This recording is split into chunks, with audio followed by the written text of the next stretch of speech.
Hi everyone, today I'm going to be showing you how to protect and restore rubber seals on your car using a seal protectant. Let's get started.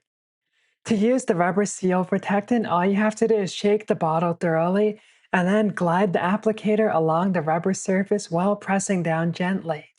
As you can see, the seal protectant immediately soaks into the rubber material. This not only keeps the rubber looking nice and new, but it also prevents it from cracking or drying out. Let the seal protectant soak in for a few minutes and then use a clean microfiber towel to wipe off any excess. This now leaves behind a protected finish. There's no cure time, so you can drive the car immediately.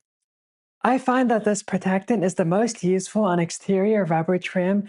However, you can also use it to protect your car's door seals. This prevents the seals from drying out and it keeps them nice and soft.